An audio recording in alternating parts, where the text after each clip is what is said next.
उत्तर प्रदेश सरकार में मंत्रिमंडल के मेरे वरिष्ठ सहयोगी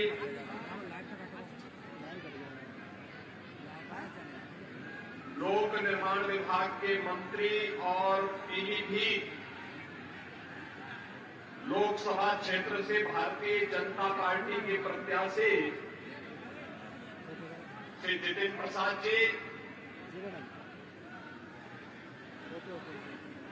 प्रदेश सरकार में ही मेरे मंत्रिमंडल के सहयोगी और इसी पीलीभीत से विधायक श्री संजय गंगवार जी, भारतीय जनता पार्टी के जिला के अध्यक्ष श्री संजीव प्रताप सिंह जी,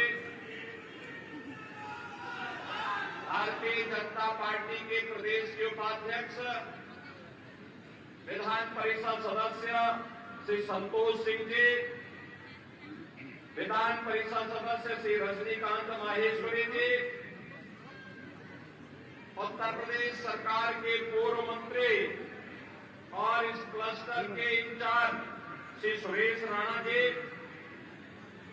माननीय सांसद राज्यसभा श्री मिथिलेश कुमार जी,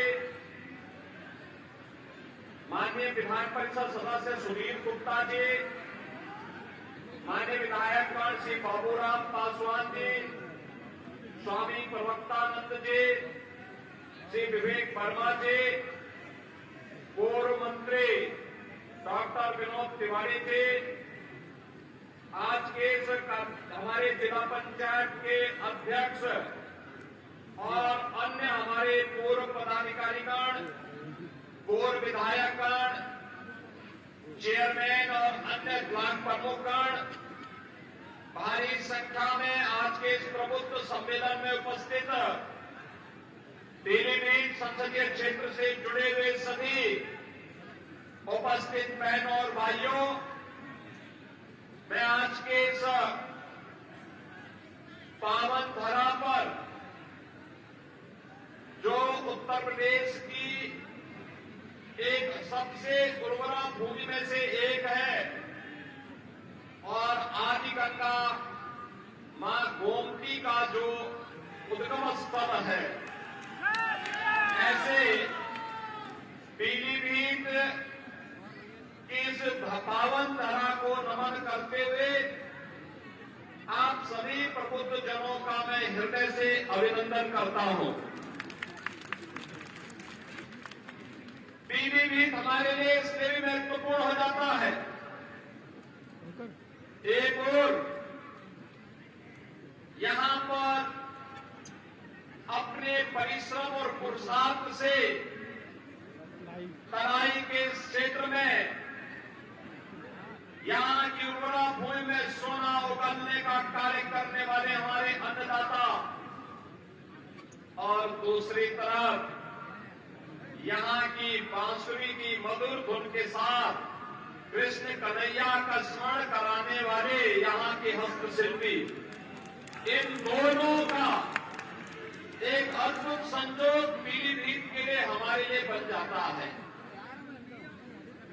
एक तरफ यहां टाइगर की हुंकार होती है और दूसरी तरफ बांसुरी की मधुर तान भी यहां सुनने को मिलती है, और इसीलिए जब पीलीभीत की बात आती है तो हम बार बार कहते हैं कि वहां के अन्नदाता किसानों के लिए भी, वहां के युवाओं के लिए भी और वहां के समग्र समाज के विकास के लिए जितना कुछ भी हो पाएगा वह सरकार करेगी, इसमें कोई कोताही नहीं होनी चाहिए। बहनों भाइयों, हमने बदलते हुए भारत को देखा है, हमारी पीढ़ी इसके लिए अपने आप को सौभाग्यशाली मानती है, क्योंकि आपने 2014 के पहले के भारत को भी देखा है और 2014 के बाद के भारत को भी। 2014 के पहले का वह भारत जहां अविश्वास था, जहां पे अराजकता थी, जहां पर देश के बारे में कोई सोच नहीं थी, पूरे देश के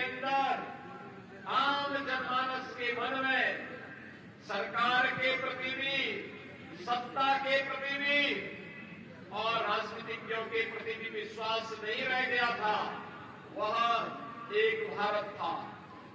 स्वाभाविक रूप से जब अपने देश के लोग सम्मान नहीं दे रहे हैं तो दुनिया के लोगों ने भी सम्मान देना बंद कर दिया था।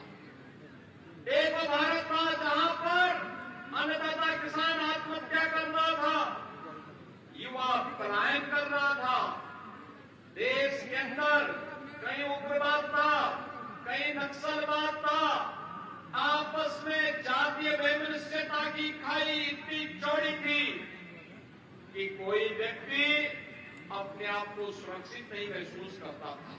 और उत्तर प्रदेश के बारे में तो कहना ही क्या है, यहां दंगा होता था। कभी सहारनपुर में सिख विरोधी दंगे हुए थे, कभी मुजफ्फरनगर में, कभी बरेली में, कभी बहेड़ी में, कभी मुरादाबाद में, कभी लखनऊ में। कोई कस्बा, कोई नगर, कोई जनपद नहीं बचा था जहां दंगे और कर्फ्यू की कहर लोगों ने न सहे न की। यह उत्तर प्रदेश की पहचान थी। बेटियां सुरक्षित नहीं थी, व्यापारी सुरक्षित नहीं था, उद्यमी पलायन कर रहा था। ये 2014 के पहले के भारत और पहले के उत्तर प्रदेश की स्थिति थी। आज 2024 में जो हम हैं, दुनिया के अंदर भारत का सम्मान बढ़ा है। दुनिया के अंदर जो भारतीय रहता है आज बड़े गर्व से कहता है कि मैं भारत का निवासी हूं। लोग पूछते हैं कौन कहां से, तो लोग कहते हैं हम उस भारत के निवासी हैं जिसको दुनिया का सबसे लोकप्रिय राजनेता श्री नरेंद्र मोदी जिस देश को नेतृत्व दे रहे हैं। हर भारतवासी गौरव के साथ आज प्रधानमंत्री मोदी जी के नेतृत्व में दुनिया में सम्मान प्राप्त कर रहा है। तो सीमाएं हमारी सुरक्षित हैं, पूरी तरह सुरक्षित हैं।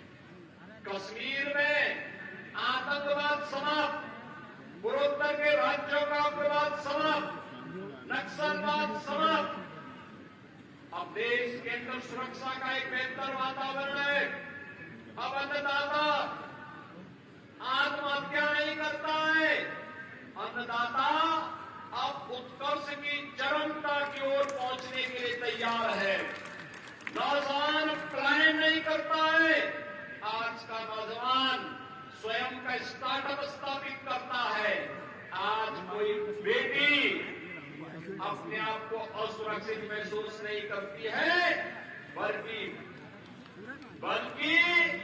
अब वह फाइटर पायलट बनकर के भारत की सुरक्षा का सिंहनाद करने के लिए अपने आप को तैयार करती है। बहनों और भाइयों, यह बदले हुए भारत की तस्वीर है। और उत्तर प्रदेश में कानून व्यवस्था है चुस्त दुरुस्त, क्योंकि उत्तर प्रदेश के अंदर है अपराधी और माफिया पस्त। हमने इसको पस्त किया तो उत्तर प्रदेश में बेटी और व्यापारी के साथ साथ पूरा उत्तर प्रदेश दंगा से मुक्त हो गया। दंगा से मुक्त हो गया। जो कार्य कभी नहीं हो पाया था, मोदी जी के 10 वर्ष के कार्यकाल के अंदर हमने उत्तर प्रदेश के अंदर उन कार्यों को जमीनी धरातल पर और देश के अंदर जमीनी धरातल पर होते हुए देखा है। एक नए भारत का हम दर्शन कर रहे हैं। एक ऐसा भारत जिसमें सुरक्षा भी है तो समृद्धि भी है, जिसमें नौजवान के लिए आजीविका है तो आम जन की आस्था के लिए सम्मान भी है, जहां पर कर्फ्यू तो पूरी तरह बंद हुआ है, लेकिन कावड़ यात्रा धूमधाम से ले जाने की तैयारी भी चल रही है। बहनों और भाइयों, ये उत्तर प्रदेश और देश आज अपनी विरासत और विकास की एक नई यात्रा के साथ आगे बढ़ रहा है। याद रखना, विरासत को विस्मृत करके कोई देश एक लंबी यात्रा आगे तय नहीं कर सकता। आज भारत अपनी विरासत और विकास दोनों में बेहतर समन्वय बनाकर के कार्य कर रहा है। आज उसी का परिणाम है। हाईवे बन रहे हैं, रेलवे की बेहतर कनेक्टिविटी हो रही है, मेट्रो लाइन बिछाए जा रहे हैं, IIT, IIM, triple IT, AIIMS जैसे संस्थान बन रहे हैं। One district one medical college के लक्ष्य को प्राप्त किया जा रहा है। आपका पीलीभीत जनपद भी तो one district one medical college के कारण आज मेडिकल कॉलेज प्राप्त किया है। बहनों और भाइयों, पीलीभीत में मेडिकल कॉलेज हो, ये सपना था, लेकिन आज ये सपना साकार हुआ। मैं आपको बधाई देता हूं और इसका श्रेय हमारे मंच में बैठे हुए जनप्रतिनिधियों का जाता है, जिन्होंने लगातार प्रयास किया। आज यहां पे सड़क के लिए जो भी प्रस्ताव श्री जितेंद्र प्रसाद जी के सामने आए थे, पुल और सड़क के सारे प्रस्तावों को इन्होंने यहां पे पूरी तरह स्वीकृत करके विकास की नई धारा के साथ पीलीभीत को आगे बढ़ाने का कार्य किया। और यही नहीं, जहां यहां पर्यटकों के लिए इको टूरिज्म के बेहतरीन डेस्टिनेशन के लिए पीलीभीत को आगे बढ़ाने का कार्य सरकार कर रही है। चूंकि मैं पिछले दिनों में स्वयं ही आया था, वहीं साथ ही साथ यह भी सुनिश्चित किया गया कि वन्य जीव और मानव के संघर्ष को रोकने के लिए जिन किसानों की जमीन जंगल के बीच में पड़ रही है, वहां पर हम इलेक्ट्रिक फेंसिंग की कार्रवाई करते हुए जंगली जानवरों से किसानों को बचाने के लिए व्यवस्था भी करेंगे। और अगर जनहानि होती है तो हम इसे आपदा की श्रेणी में लेकर के उन अन्नदाता किसानों के लिए मुआवजे और कंपनसेशन की व्यवस्था भी करेंगे। हमारी सरकार इसको कर चुकी है, लागू कर चुकी है। बहनों और भाइयों, आज अन्नदाता किसान के लिए प्रधानमंत्री फसल बीमा योजना से लेकर के प्रधानमंत्री किसान सम्मान निधि तक ये योजनाएं उनके स्वागत के लिए सदैव तैयार रहती है। आज नौजवान के लिए स्टार्टअप और स्टैंडअप से लेकर के उसकी आजीविका और निवेश के माध्यम से लाखों नौकरी और रोजगार की संभावना उसके स्वागत के लिए तैयार बैठी हुई है। आज बेटी के जन्म लेने से लेकर के उसके शादी ब्याह तक के योग्य बनने तक उसके लिए मुख्यमंत्री कन्या सुमंगला योजना, प्रधानमंत्री मातृ वंदना योजना, बेटी बचाओ बेटी पढ़ाओ जैसी योजनाएं और तमाम ऐसी योजनाएं हैं, मुख्यमंत्री सामूहिक विवाह की योजनाएं, तमाम ऐसी योजनाएं हैं जो उनके लिए पूरी तरह उनकी सुरक्षा के लिए तैयार बैठी हुई है। हमने व्यापारी को व्यापारी कल्याण बोर्ड के माध्यम से 10 लाख रुपए की सुरक्षा बीमा का कवर किया है, तो एमएसएमई उद्यमी को भी हमने 5 लाख रुपए की सुरक्षा बीमा का कवर उपलब्ध करवाया है। और यही नहीं, हमने निजी क्षेत्र में भी औद्योगिक पार्क विकसित करने के लिए प्लेस योजना को आगे बढ़ाने का कार्य किया है, जिसका लाभ आपका पीलीभीत जनपद भी ले रहा है। बहनों और भाइयों, एक तरफ सरकार के द्वारा बनाया गया बोर्ड उत्तर प्रदेश को आज देश का रेवेन्यू सरप्लस स्टेट के रूप में स्थापित करता है, वहीं प्रधानमंत्री मोदी जी के नेतृत्व में भारत दुनिया की सबसे बड़ी अर्थव्यवस्था के रूप में स्थापित होते हुए आगे बढ़ रहा है। आपने देखा होगा जब 2014 में मोदी जी ने देश की बागडोर संभाली थी, तो बहनों और भाइयों, उस समय भारत दुनिया का 11वीं अर्थव्यवस्था के रूप में जाना जाता था। भारत उस समय एक पिछड़कू देश के रूप में जाना जाता था और मोदी जी के नेतृत्व में दुनिया की इस प्रतिस्पर्धा में आगे बढ़ते हुए आज भारत दुनिया का 5वीं बड़ी अर्थव्यवस्था है। और इसीलिए हम लोग आए हैं, मोदी जी को तीसरा कार्यकाल दीजिए, मात्र 3 वर्ष में ही भारत दुनिया की तीसरी बड़ी अर्थव्यवस्था के रूप में स्थापित होगा। तीसरी बड़ी अर्थव्यवस्था का मतलब हर नौजवान के हाथ को कार्य होगा, हर बेटी और व्यापारी सुरक्षा के एक माहौल में स्वावलंबन के मार्ग को अग्रसर करते हुए देश को नेतृत्व देगी। अन्नदाता किसान कई गुना आमदनी के साथ कार्य करते हुए देश के विकास में अपनी भूमिका का निर्वहन करेगा। और इन सब कार्यों की दृष्टि से आज हम सब आपके बीच में आए हैं। ये जो चुनाव चल रहे हैं, यह चुनाव बहनों और भाइयों केवल चुनाव नहीं है। ये चुनाव तो फैमिली फर्स्ट बनाम नेशन फर्स्ट के बीच में होने जा रहा है।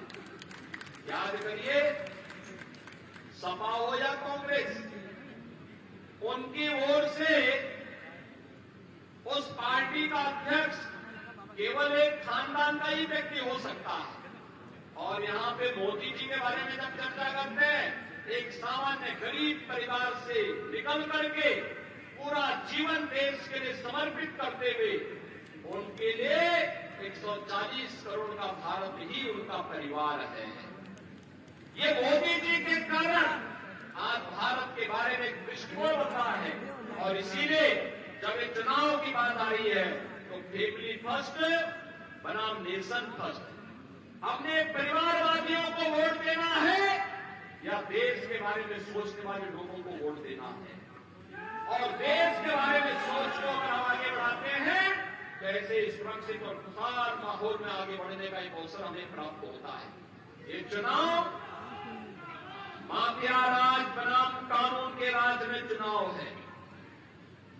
सपा, कांग्रेस, बसपा के लोग आएंगे तो फिर माफिया राज भी साथ लेके आएंगे।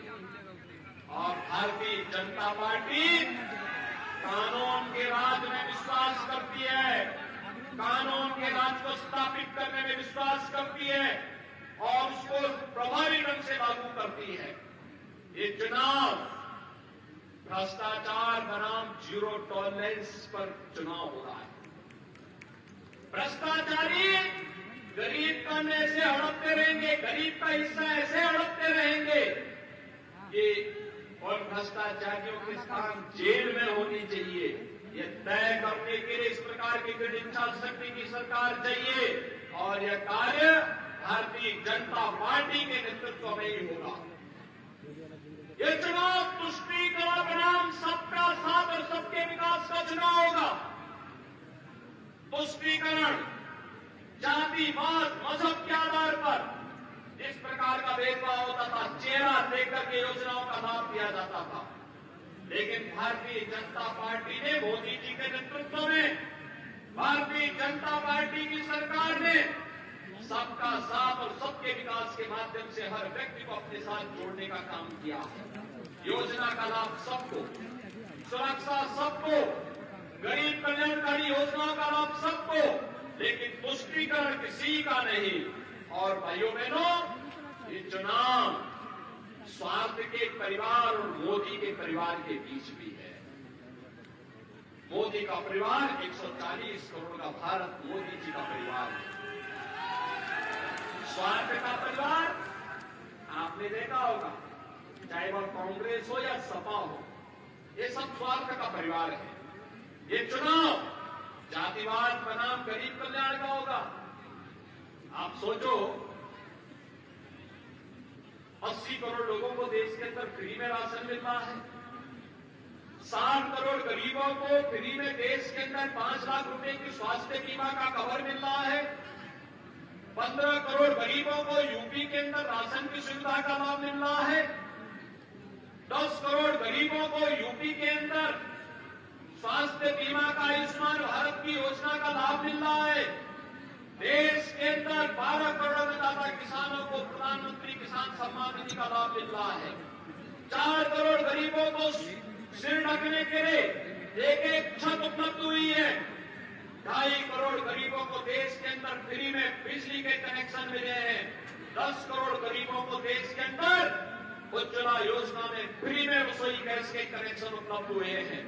और इसीलिए बहनों भाइयों, एक तरफ एक जातिवादी लोग थे जो जाति के नाम पर सामाजिक ताने बाने को छिन्न भिन्न करते थे, और दूसरी तरफ मोदी जी के नेतृत्व में हर गांव, हर गरीब को विकास के साथ जोड़ते हुए शासन की योजनाओं का लाभ बिना भेदभाव उपलब्ध कराने वाली ये सरकार है। यह चुनाव एक तरफ विकास की रफ्तार को आगे बढ़ाने वाली सरकार है और दूसरी तरफ देश के खिलाफ षड्यंत्र करने वाले तत्वों के बीच में होने जा रहा है।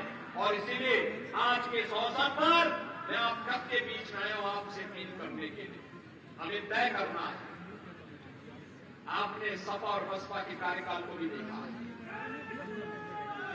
कभी युवाओं को रोजगार नहीं दे पाते थे, उनके हाथों में तमंचे लहराते थे।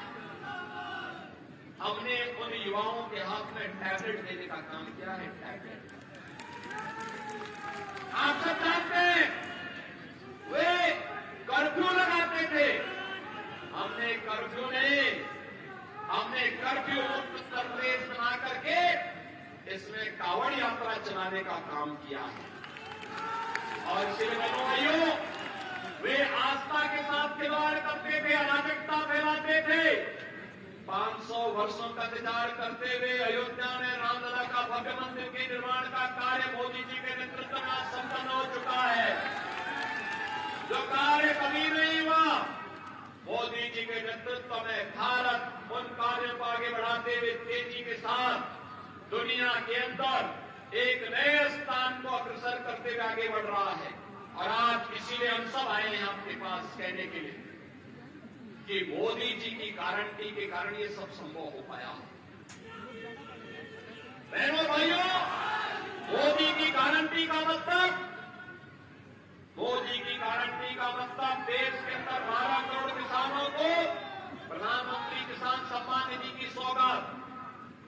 मोदी की गारंटी का मतलब देश के अंदर 4 करोड़ गरीबों को सिर ढकने के लिए प्रधानमंत्री आवास योजना का उपहार। मोदी की गारंटी का मतलब देश के अंदर 10 करोड़ गरीब महिलाओं के लिए प्रधानमंत्री उज्ज्वला योजना में रसोई गैस के कनेक्शन की सौगात। मोदी की गारंटी का मतलब 12 करोड़ गरीबों के घर में एक शौचालय की सौगात। मोदी की गारंटी का मतलब देश के अंदर 80 करोड़ गरीबों को फ्री में राशन का उपहार। मोदी की गारंटी का मतलब 60 करोड़ देशवासियों को फ्री में 5 लाख रुपए की स्वास्थ्य बीमा का कवर। और इसलिए हम सबको तय करना है, हमें इस देश के अंदर फिर से सुरक्षा देने वाली, देश को समृद्धि की नई ऊंचाई तक पहुंचाने वाली, देश के अंदर बिना भेदभाव के गरीब कल्याणकारी योजनाओं को सबका साथ और सबके विकास के भाव के साथ प्रभावी ढंग से लागू करने वाली ऐसे ही सरकार चाहिए। और इसलिए देश के अंदर आवाज आ रही है, एक ही आवाज है। बड़े फैसले कर रहे हैं इंतजार, फिर एक बार,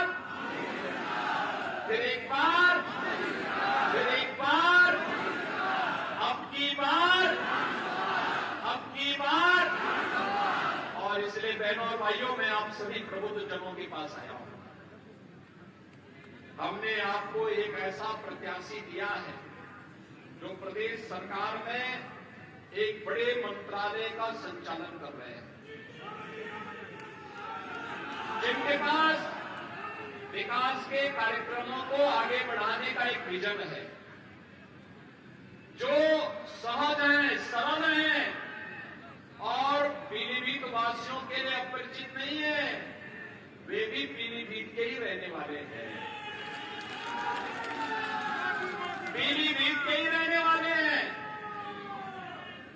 और आप कभी भी उनके यहां जा सकते हैं। कोई बंधन नहीं, कोई दुराव नहीं, किसी से बैर नहीं, व्यवहार कुशल है, सबको गले लगाने वाले हैं। और ऐसे जितिन प्रसाद जी को भारतीय जनता पार्टी ने पीलीभीत की आवाज को देश की सर्वोच्च पंचायत में पहुंचाने के लिए अपना प्रत्याशी बना करके आपके बीच में उतारा है। बहनों और भाइयों, मैं आप सभी प्रबुद्धजनों से भेंट करने के लिए आया हूं। चुनाव के दौरान किसी प्रत्याशी के लिए ये संभव नहीं होता है कि वो गांव-गांव और घर-घर जा सके। हमारे विधायक मेहनत कर रहे हैं, वे जाएंगे, पदाधिकारी जाएंगे, चुनाव की प्रबंधन की टीम जाएगी और चुनाव मात्र 15 दिन आपके पास है प्रचार के लिए। और मेरी आप सबसे अपील है, मैं प्रबुद्धजनों के साथ बातचीत करने के लिए इसलिए आया हूं क्योंकि अभी 9 तारीख को प्रधानमंत्री जी आएंगे, उस दिन भी मैं आऊंगा ही, उसके बाद भी हम पीलीभीत में आएंगे। लेकिन मैं आपसे अपील करूंगा, मेरी अपील होगी आप सबसे, आप समाज की ओपिनियन को बनाते हैं, आप समाज को जागरूक करते हैं, समाज को नेतृत्व देते हैं, अलग अलग समाज के अधिवक्ता समुदाय, शिक्षक समुदाय, चिकित्सक समुदाय, व्यापारी समुदाय, इंडस्ट्री के लीडर, सीए, समाज के अलग अलग पेट्रोलियम डीलर एसोसिएशन भी होगा, युवाओं के संगठन भी होंगे, धर्माचार्य के संगठन भी होंगे, मीडिया से जुड़े हुए प्रतिनिधि भी होंगे, हमारे अलग अलग समुदाय से जुड़े, सिख संगत से जुड़े हुए हमारे प्रतिनिधि भी होंगे। वे सभी लोग और सबसे मैं अपील करूंगा, आपकी ये जिम्मेदारी बनती है कि चुनाव को आप अपने हाथों में लेकर के श्री जितेंद्र प्रसाद जी को देश की सर्वोच्च पंचायत में भेजने के लिए नेतृत्व स्वीकार करें। एक एक घर तक आपको जाना है और आपसे मैं अपील करूंगा, ये जिम्मेदारी आपको निभानी होगी। इसलिए निभानी होगी क्योंकि इसके बाद तब 5 साल तक फिर आप उसको गांव-गांव में बढ़ा सकते, गांव-गांव में जाएंगे, विकास की जिन योजनाओं को लेकर के विधायकों के साथ हमारे पास आएंगे और योजनाओं को जमीनी धरातल पर उतारने की जिम्मेदारी फिर हमारी होगी। और बहनों भाइयों, इसीलिए हम लोग आपके पास आए हैं आपसे कहने के लिए, ये ओपिनियन बनाने के लिए अभी से आप निकल पड़िए, जाति के आधार पर नहीं, पार्टी के आधार पर नहीं, किसी अन्य मत और मजहब के आधार पर नहीं, हमें तो राष्ट्रवाद और विकास के लिए, विरासत और विकास के बेहतर समन्वय को आगे बढ़ाने के लिए हमें पीलीभीत को उसका सही स्थान दिलाना है, जिसका वो अधिकारी बनता है, जिस पर उसका अधिकार बनना है। पीलीभीत को एक आदर्श जनपद और संसदीय क्षेत्र के रूप में आगे बढ़ाने के लिए जितेंद्र प्रसाद जी के लिए आप सभी अभी से प्राणपण से जुटेंगे, इस विश्वास के साथ मैं आप सभी प्रबुद्धजनों का हृदय से अभिनंदन करता हूं, भारतीय जनता पार्टी के कार्यकर्ताओं का भी हृदय से अभिनंदन करता हूं और विश्वास व्यक्त करता हूं कि 19 अप्रैल को जब मतदान होगा तो पीलीभीत एक तरफा दिखना चाहिए। यही अपील आप सबसे करते हुए मैं अपनी वाणी को देता हूं विराम। जय जय श्री राम।